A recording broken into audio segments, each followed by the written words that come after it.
She was the kind of woman a whole town learned to walk around, not from fear exactly, but from the particular discomfort of standing next to someone whose grief had made her enormous. Mira Ashvane had buried her husband 4 winters past, and she had gone on burying things ever since. Conversation, softness, the lamps in the front room that he used to light before supper. She had gone on, the way roots go on beneath frozen ground, without anyone seeing it happen. And then the drifter came to her gate in the last hour of an autumn storm, with 2 children pressed against her sides, and nothing between them and the cold but a coat that had given up being waterproof sometime in the previous season.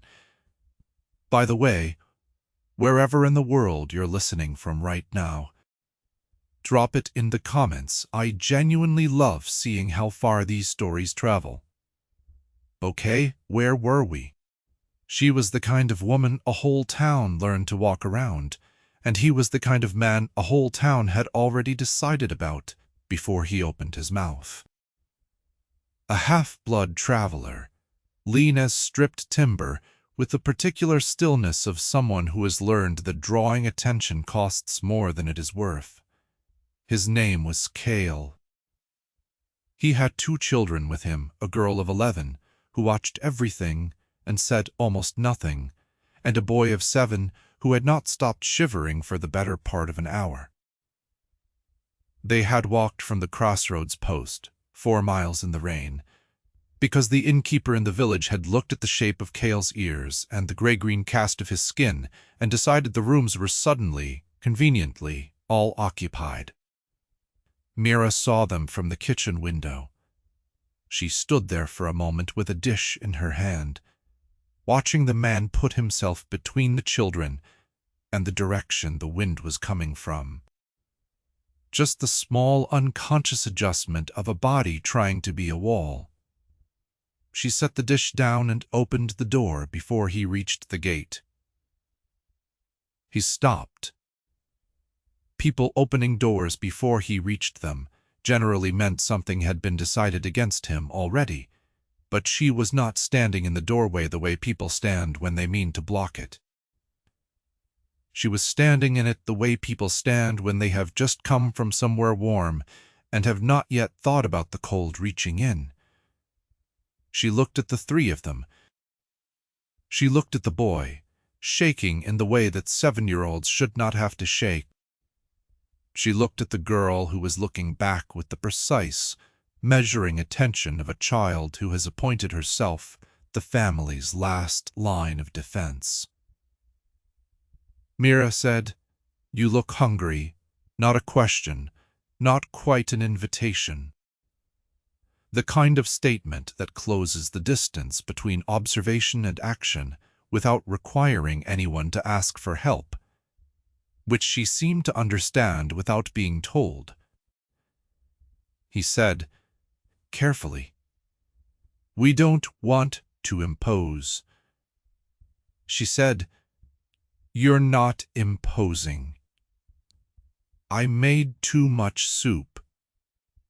She had not made too much soup. She had made exactly the right amount for one large orc woman eating alone on a Tuesday in October, which was what she did every Tuesday in October, and had done for 4 years. But she went back into the kitchen and made more, and she did not make a ceremony of it. That was the first thing Kale noticed about Mira Ashvane. She did not make a ceremony of kindness. She executed it, practically, without performance, with the slight frown of someone concentrating on getting a thing done correctly, rather than being seen to do it well. The children's names were Senna. Senna was the 11-year-old, the watchful one. Pip was the 7-year-old who had stopped shivering by the time the soup arrived and had started asking questions about everything. The iron hooks on the kitchen wall, the dried herbs hanging from the ceiling beams, the enormous gray cat on the chair by the hearth as if it owned not just the chair but the general concept of sitting. The cat's name, Mira told him, was Bureau. Pip found this tremendously funny. The sound of his laughter moved through the kitchen like something that had been waiting for a room to happen in. Senna did not laugh. She watched Mira, the way she watched everything, measuring, calculating the distance between what was shown and what was real. But when Mira set the bread down and said, without looking at either of them, "Eat as much as you want, there's more," Senna picked up her spoon, which, from Senna, was nearly a declaration of trust. The house had 4 rooms. Mira told them this over the soup, as if reciting inventory. Kitchen, sitting room, her bedroom, and a second bedroom currently used for storage. The storage room could be cleared. There was a loft above the stable, dry, not too cold for him. If he wanted work, the east pasture fences needed attention. And she had been meaning to relay the stones on the path to the well for 6 weeks. She named a wage. It was genuinely arithmetically fair. The kind of wage someone names when they have actually thought about what labor costs rather than what they can get away with offering. He said, "That's more than I'd ask for." She said, "I didn't ask what you'd ask for. I told you what the work is worth." Outside, the storm pressed itself against the shutters with considerable conviction. Pip was attempting to make friends with Bureau through increasingly optimistic overtures that Bureau was declining with magnificent indifference. Kyle said, "Why?" Mira looked at him across the table. She had dark eyes, very steady, the kind that had seen enough things that they no longer found much use in looking away. She said, "My husband used to say that fairness isn't generosity. It's just arithmetic." He was usually right. She stood and began to collect the bowls. Kyle reached out and took them from her without thinking and brought them to the basin. She let him. She did not protest, did not insist, did not perform gratitude.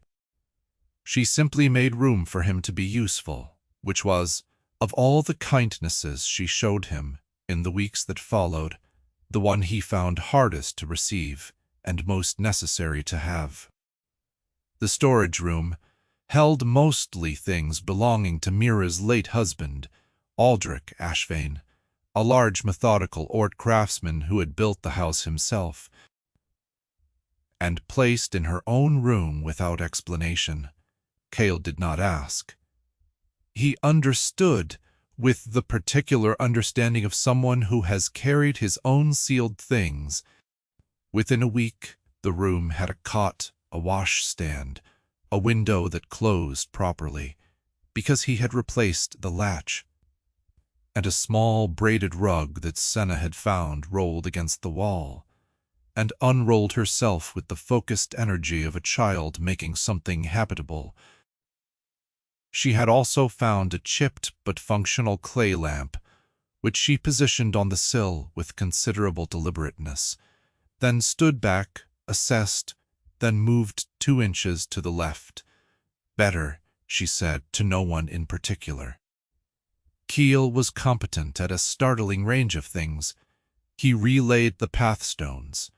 He repaired the east fence, and without being asked identified 3 other sections that were 2 bad winters from failing entirely.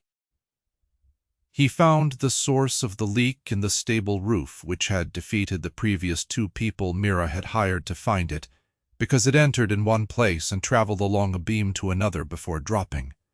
The trick was to look uphill from the damage, not at it. He explained this while working and did not make a production of being right. He cooked on the evenings when he could see exhaustion in the set of her shoulders, and she would stand in the kitchen doorway looking at the table set and the steam rising from whatever he had made with an expression adjacent to surprise as if she kept expecting the kindness to come with a bill attached, and kept finding it did not. Some griefs do not end. They make room. She did not yet know she was making it. Pip had decided within 48 hours that Mira was his favorite person in his immediate world, a position previously held exclusively by his sister and a horse he had met for 20 minutes outside Drenfall. He followed her when she would let him, helped at approximately 60% efficiency and 140% enthusiasm, and had learned to make her morning tea, strong, no honey, with the concentration of someone performing a sacred rite. She showed him how to bank the hearth coals. She showed him which chickens could be approached directly and which required a flanking strategy. She did not speak to him like a small person who needed protection from accurate information, which Pip found, instinctively, enormously respectful. Senna took longer. She was 11, and had been keeping watch for what felt like most of her life. And a habit of protection does not soften overnight, just because the immediate danger is not visible. She helped without being asked and was not unfriendly, but she kept her distance the way experienced travelers keep distance from a bridge they have not yet confirmed will hold their weight. It was the 23rd day. Senna kept count in a small book she carried, when she came to find Mira in the garden, in the late afternoon, where Mira was covering root vegetables against the cold snap predicted for the following night. Senna stood at the edge of the garden, watching. Then, "Can I help?" "Yes." Mira gave her a task and explained it once, clearly, without condescension. They worked in silence for 20 minutes that was not uncomfortable, and at the end, when the light had gone amber over the hills, Senna said, still looking at the garden, "He tries very hard not to ask for things." Mira said, "I noticed. He wasn't always like that." Senna said, "He used to laugh more." Mira did not say anything. She understood that some statements are not looking for a response so much as for a witness. She witnessed it. She went on covering the beets. Later that evening she found Cale repairing a section of the yard gate in the last of the fading light, working mostly by feel, and she brought him a lantern without explaining herself. He looked at her for a moment with an expression she did not try to read. Then he went back to the gate. She went back inside. The weeks became 6 weeks. The routines had settled into place the way furniture settles, without anyone deciding where it goes, simply found one morning in the right position, as if it had always intended to end up there. Mira rose before the others and lit the kitchen. Pip rose second and made the tea. Cale rose third and was in the yard within minutes, moving through morning tasks with the quiet efficiency of someone who sleeps only shallowly and is glad to have a reason to be upright. Senna rose last, with the dignity of an 11-year-old who regards morning as something the world has imposed through poor planning, and sat at the table and read until the tea arrived. Bureau, the cat, had migrated from the hearthside chair to different laps at different times of day as the spirit moved him, managing in this way to be everyone's cat, while formally belonging to no one. Mira stood in the kitchen doorway one morning and watched it all, and felt the particular vertiginous sensation of someone who has grown accustomed to loss and finds themselves suddenly in the presence of something other than loss. She went back to the stove. She did not make a ceremony of it. It was on the 41st day that Kyle came to find her in the evening, after the children were settled, and sat at the kitchen table with the deliberate posture of someone who has decided to say a thing. He said, "I should tell you something about why we left. She poured tea for both of them. She sat. She did not say, "You don't have to," because she could see from the set of him that he had already decided he did. He told her about Ranwickseld, all. Ranwickseld was a man of some position in the eastern river towns, a factor's agent, a keeper of books and contracts, who owned 3 buildings and had the kind of civic respectability that comes from attending the right functions and lending money at rates that felt generous until you read the terms. He had been Seal's employer, and then more than that, and the way that certain men accumulate control over people, the way they accumulate property, something closer to the horizon, beyond which Keel could not see another life.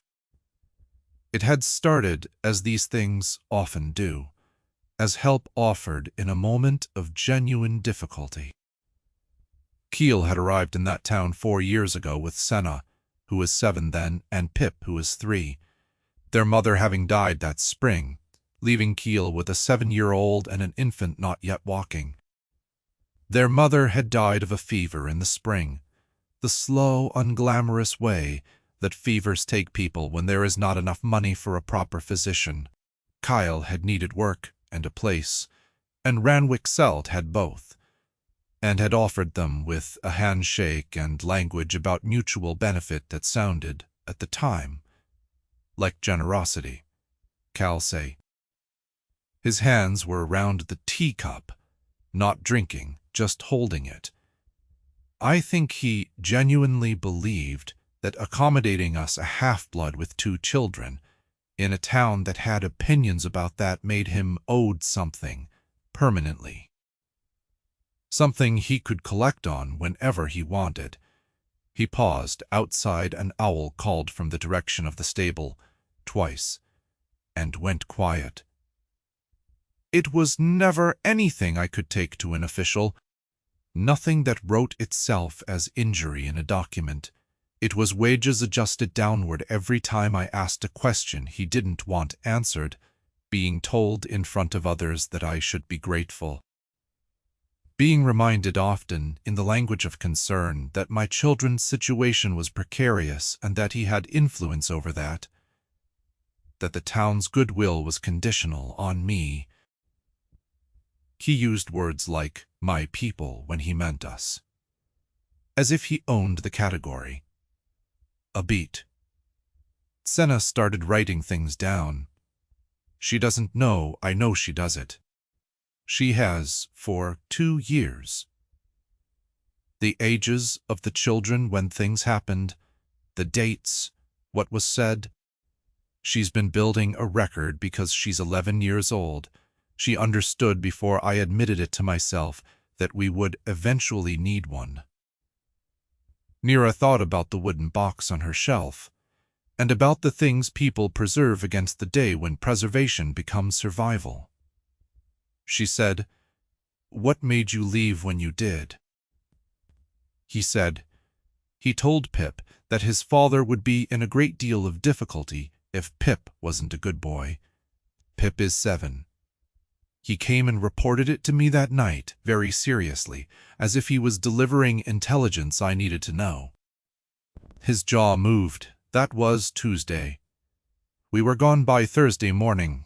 The lamp between them held its small, steady flame, Mira said, after a moment. "You did the right thing," he said. "I don't know what I'm going to do now." She said, "You don't have to know that tonight." It was, on its surface, a small and practical thing to say. He heard it the way she meant it, a temporary lifting of the requirement to have answers. He looked at her across the table, and something in his face moved, the way ice moves at the end of winter. Not breaking, not yet, but beginning to understand that breaking was possible. "Thank you," he said. "Not for the tea, not for the room or the wage or the soup on a Tuesday in October, for all of it, and for this, and for 41 days of something that had not asked him to be grateful for existing." She nodded once. He sat for a while longer with the lamp. Some griefs do not end. They make room. He did not know that night what was growing. But he sat with it carefully, the way you sit with something fragile that has not yet decided whether to survive. He had been at the Ashvane farm for 57 days when Ranwick-Seld arrived. He came in the late morning, late enough that the day's work was started, and Mira would be out in the yard rather than in the kitchen, where the table and the walls at least announced her clearly. He came in a hired cart, which was a statement. A man who has rented a vehicle for a long drive expects to get what he came for quickly and leave. He was shorter than Seal had made him sound, which is how it often is with men whose primary dimension is social. He was well dressed in the careful way of someone who understands that respectability is a costume, and carried the wide practiced smile of a man who begins conversations by making you feel slightly indebted for his pleasant expression. Mira was at the well when the cart came through the gate. She straightened and watched him climb down, and noted, before he spoke, that he moved through space with the ease of someone accustomed to space rearranging itself around him. He said, "Good morning. You must be the landowner. I'm looking for an employee of mine, a man named Cale, traveling with 2 children. I have reason to believe he may have stopped here," Mira said. "I don't employ anyone's property." The smile did not fall. Men like Ranwick-Seld had smiles built for load-bearing. He said there had been a misunderstanding, that he had come to clear it up, that there were unsettled financial matters he would hate to see result in difficulties for Cale. It was a sentence constructed the way certain traps are constructed, soft-looking, with the mechanism hidden inside the description of concern. She said, "He's working. You'll have to come back." He did not come back. He stayed. He walked the perimeter of the conversation the way men like him always do, touching every side to find the soft place, speaking of legal agreements, civic obligations, the children's welfare. And gradually, as she stood at the well and gave him nothing at all, his tone shifted from pleasant into the lower register, where the actual content lived. "I have a document," he said, "a labor bond, signed. Valid for another 14 months. He owes me 14 months of service, and the children are listed as dependents under my household account, which means, legally—" "No," said Mira.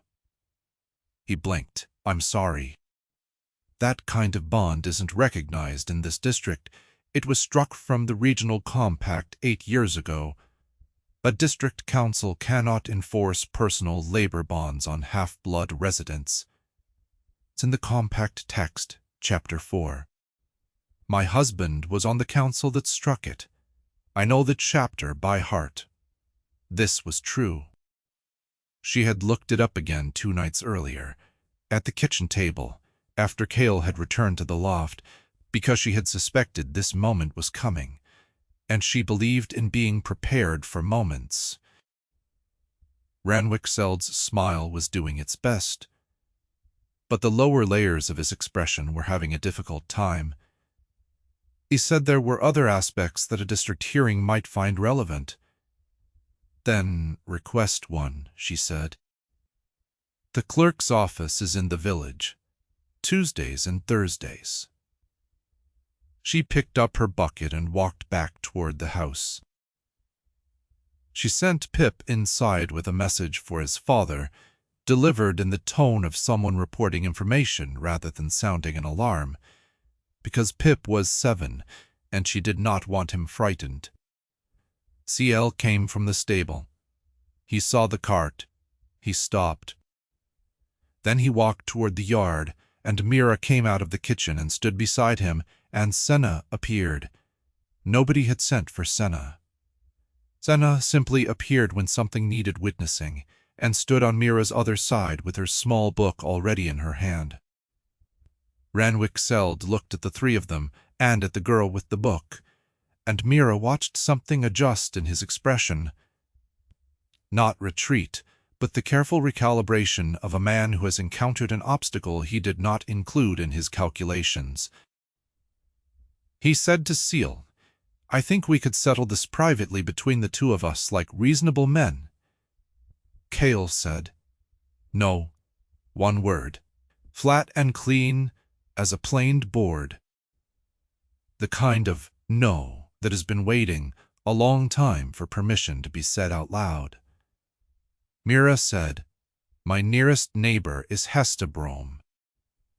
She was on the Regional Compact Committee with my late husband, and she knows that chapter by the same heart. I do. If you like to make any claim formal, I'd encourage you to do it while we send for her." Pip ran. Pip was very fast when he understood that running mattered. What followed was not dramatic. Dramatic is for people who have prepared a performance. Hesta Brome arrived in 20 minutes, fast for 63 years old in a steep path, and stood at the gate with her arms folded, and looked at Ranwick-Seld with the expression of a woman who has attended too many council sessions to be impressed by dressed-up paper. Cale answered every question asked of him clearly and without embellishment. Senna opened her book and read from it in a steady voice that did not waver. The dates, the amounts, the words that had been said, the ages of the children when they were said. She was 11 years old, and her record-keeping was immaculate, and she read it the way someone reads a document into evidence, not with emotion, but with precision, because precision. Ranwick-Seld spoke at length. He spoke with considerable volume, and the performance of reasonableness that is the last refuge of a man losing the room. He produced the document. Hesta Brome looked at it for approximately 30 seconds, handed it back, and said, "This has no legal standing here, and you know it. You drove 4 days to wave a void paper at a widow and try to frighten her employees. I'd like you to leave before I decide whether that's worth reporting to the district clerk." He left. He climbed back into the hired cart. He did not look at any of them as he drove through the gate. Mira noted this, the straightforward stare of a man trying to preserve some last dignity in his exit, and thought, that is the one honest gesture he has made since he arrived. The cart went down the road. The sound of the wheels diminished. The chickens, quietly scandalized by the whole proceeding, resumed their work. Pip came and stood beside Mira and looked up at her. He said, "Is it done?" She said, "It's done." He nodded with the deep satisfaction of a 7-year-old who has participated in something important, and went to tell Bureau. Senna closed her book. She looked at Cale. Something passed between them too old and too private for any witness to read, only to recognize as the particular communication of two people who have been protecting each other for a long time and have just jointly put something down. He said quietly, "You kept the record." She said, "I thought we'd need it." He said, "We did." She tucked the book under her arm and went inside. He stood in the yard for a moment longer, in the thin November light that came through the clouds at a long, low angle, catching the frost on the fence posts he had repaired and the relaid pathstones and the stable roof where the leak was finally sealed. He breathed. Just breathed. The deliberate, conscious kind of breathing a person does when they are making sure they are, in fact, still here. Mira stood beside him. She was good at that. at standing beside rather than in front of, at being present without requiring the moment to perform itself for her. After a while he said, "I don't know how to thank you." 57 times over, a faint thing crossed his face. Not quite a smile, but the landscape in which a smile could happen. The first hint of that terrain she had seen since October. She said, "Come inside, it's cold." He came inside. The weeks that followed were quieter. Not the quiet of holding still and waiting for the next difficulty, but the quiet of something actually settling. The way timber settles into a house. Hester Brome sent a note to the district clerk documenting the visit and the void document, in case Randwick Seld returned with revised intentions. The clerk's office added it to the file. The matter, as a legal matter, was closed. The other matter, the slower matter, the one that does not close so much as change shape, continued. Cale had begun sometime in November to laugh again. Not often, not easily, but occasionally and genuinely, the way things done after long absence feel particular, the first good sleep after sleeplessness, the first warm meal after cold. Senna noticed and did not comment. Pip noticed and celebrated at full volume, which was his. Bureau knocked something off the kitchen shelf in what was either acknowledgement or unrelated feline business. It was sometimes impossible to tell. Mara had begun sometime in November to leave the front room lamp lit in the evenings. She had not done this in 4 years. It had been, she realized, not a decision, but an avoidance. The lamp Aldrich had lit every evening before supper, a ritual she had inherited and then been unable to perform until the absence hardened into habit. She had let it stay dark, because the dark was easier than the particular grief of lighting the lamp and finding herself still alone at the table. But the table was not empty now. One night, she simply lit it because there were people at the table who could use the light. She went to the storage room that same evening to bring Senna an extra blanket, and she stood for a moment looking at what the room had become. The braided rug centered carefully, the clay lamp at its precise 2 inches from the right position, an arrangement of interesting stones on the windowsill that Pip had installed and Senna had not removed, which meant they had reached an accommodation, the record-keeping book on the small table beside the cot. A room that had been frozen with organized grief turned into a room where a child slept and kept a record and collected stones. She thought about Aldrich, who had built this room, whose tools were still in the shed, organized by size and type, in a way she had found 4 years ago, that she could not bring herself to rearrange. Aldrich, who had been precise about fairness, and who had told her once that fairness is not generosity but arithmetic. He would have liked a man who worked with his hands and meant what he said. He would have been charmed entirely by Pip. He would have respected Senna, with the genuine regard of one methodical record-keeper for another. She laid the blanket on the cot. She turned the lamp wick up slightly against the cold. She went back out. In December, on a Sunday when the first snow had settled on the fence posts and the relaid stones and the stable roof in a clean, equalizing white that made everything look remade, Cale came to the kitchen after the children were in bed and asked if she would sit with him for a while. She sat.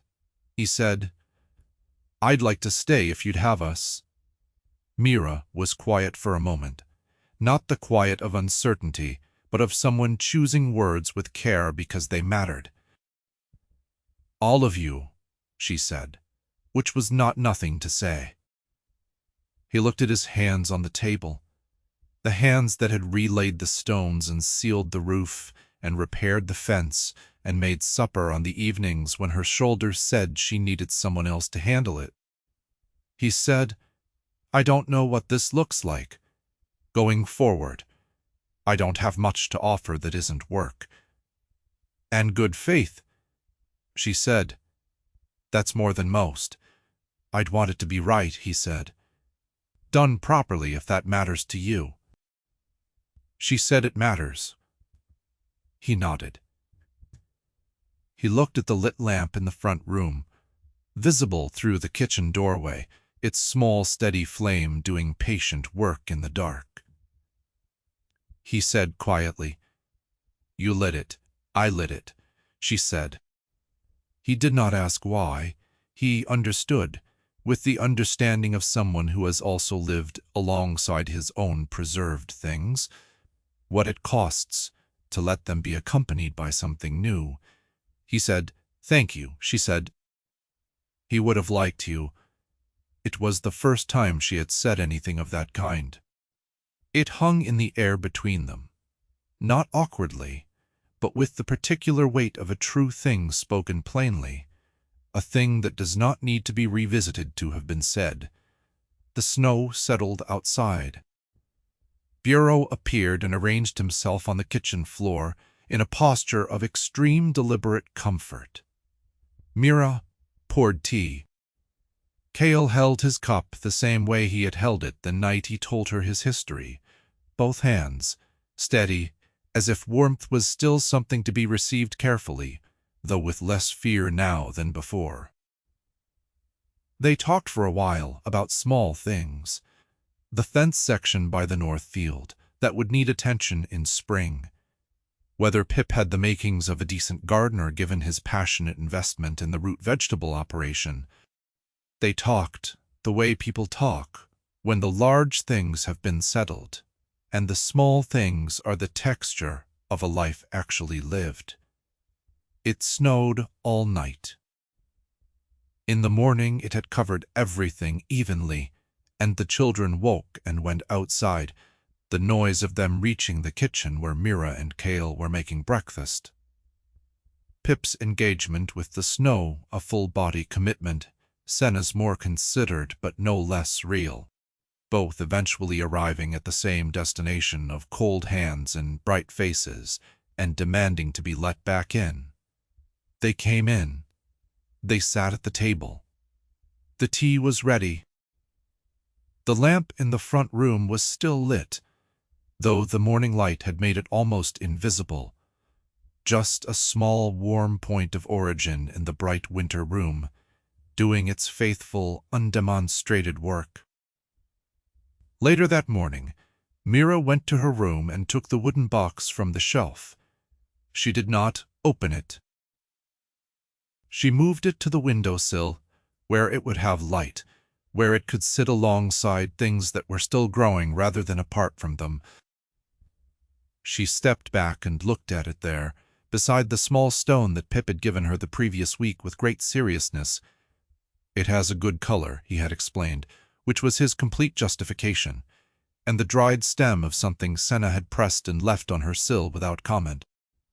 Old love and new arrivals, grief and growth.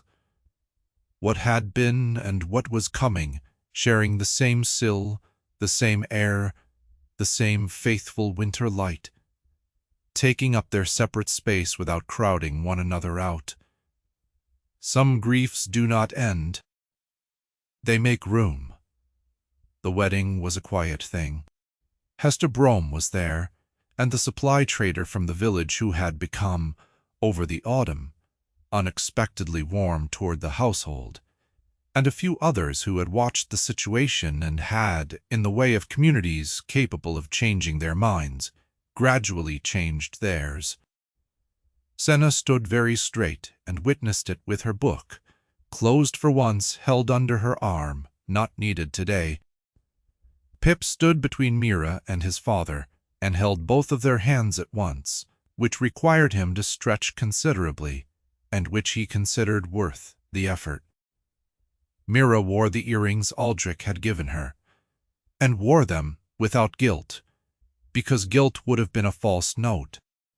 They were part of who she was, part of the woman Cale had sat across from at this table in October, with 2 cold children and nothing between him and the world but good faith and good hands. Not a different one. Not one without history. Sale sang something during the quiet part of the ceremony, in a low voice, in the old mixed tongue that was his mother's, not performing, not filling silence, just releasing something that had been held a long time. Senna had not known he could sing. She looked at him with an expression that reconfigured something in her face, some last carefully held thing, and then she looked away out the window and let her eyes do what they were going to do in private, which was the most she would give any emotion as a public concession. Pip cried openly and without embarrassment and was entirely unbothered by this, which was mere a thought, exactly as it should be after. They ate. The house was full of more people than a space was built for, making do cheerfully, bureau circulating like a small gray dignitary, performing social obligations. Outside, the winter fields were still and white and patient, waiting for what they had always been waiting for, simply for the season to turn, the ground to soften, the things planted in faith to push at last into the light. In the spring, when the north fence needed its attention and the garden required its first turning, and Pip had commenced his root vegetable program with a seriousness that bordered on agricultural philosophy, Senna came to Mira one evening with her record book. Not to read from it, she set it on the table between them, looked at it for a moment, and said, "I don't think I need to keep this anymore." Mira said, "Keep it anyway." Senna frowned. "Why?" "The danger is over." "Not because of the danger. Keep it because you made it. Because it's yours. Because you did something careful and hard and it mattered." Pause. The things we make when we're protecting someone, they don't stop being ours when the need is over. Senna considered this with the full weight of her consideration, which was considerable. Then she picked up the book. She held it. She said, "I might start a new one, for different things." "That's a good idea," Mira said. "Things I want to remember," Senna said. "Not just things I need to prove." She went to her room. Mira sat at the kitchen table in the spring evening and listened to the house. Pip in the garden, audible through the open window, narrating his ongoing negotiations with the root vegetables. Kyle in the shed, the sound of a tool used correctly against wood, a sound that had become, over this whole long season, as natural and necessary as the fire, or the wind, or the steady breath of a home that had found its full number of people. Some griefs do not end. They make room for a good-colored stone on a windowsill, for a child's honest tears at a wedding, for a voice held too long in the throat, learning slowly to come forward, for the lamp in the front room burning its patient warmth into the dark because there are people at the table who need the light, and providing it is the simplest, most faithful, most daily act of love there is.